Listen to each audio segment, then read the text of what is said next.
Good morning. This is Send 7 World News in 7 minutes.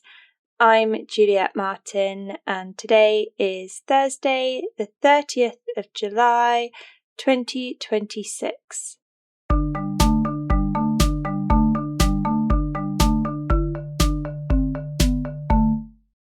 Starting in Europe today. Wildfires in Europe have reached Greece and Turkey. In Greece, 3 firefighters have died while working to control the fires. On the island of Paros, 10 areas were evacuated as fires continued for a second day yesterday. In Turkey, homes have been evacuated and roads have been closed.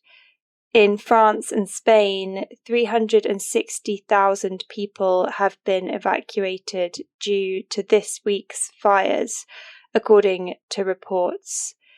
Claire Nullis, spokesperson for the World Meteorological Organization, said that climate change is aggravating fire conditions in Europe. We've had heat wave after heat wave after heat wave. In the past few weeks, we have got very, very, very dry soils in many parts of Europe, but the conditions for the fire weather in Spain, obviously, unfortunately, in France, in parts of Switzerland, are there, and climate change, more extreme heat will certainly,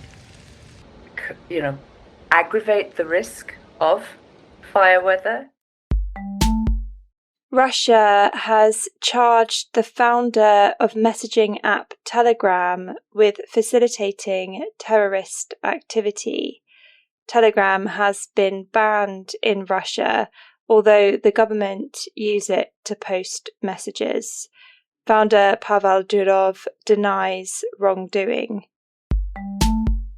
Also in Russia, journalist Daria Shipacheva has been convicted of treason and sentenced to 12 years in a penal colony, according to reports. Shipacheva pleaded guilty to the charges. Africa.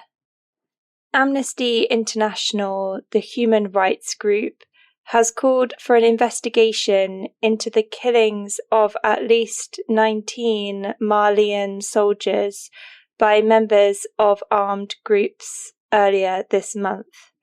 Senior researcher Ousmane Diallo said, "It is clear that the soldiers were order combat before being subjected to ill treatment and killed in execution style."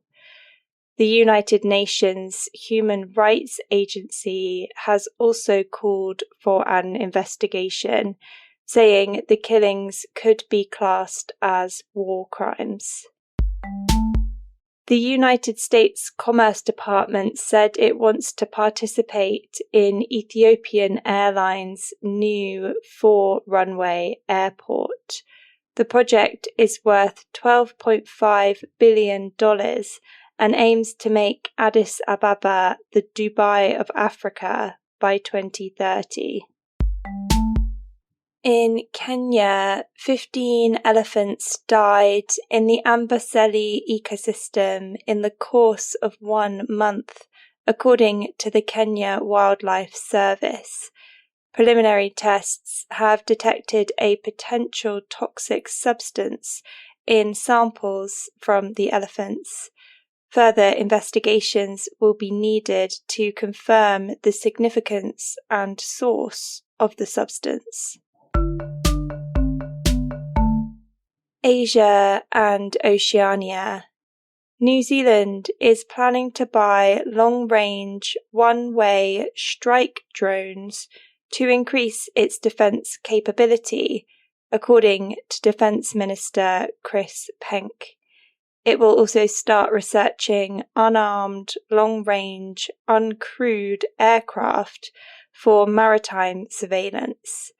The government will give preference to local manufacturers.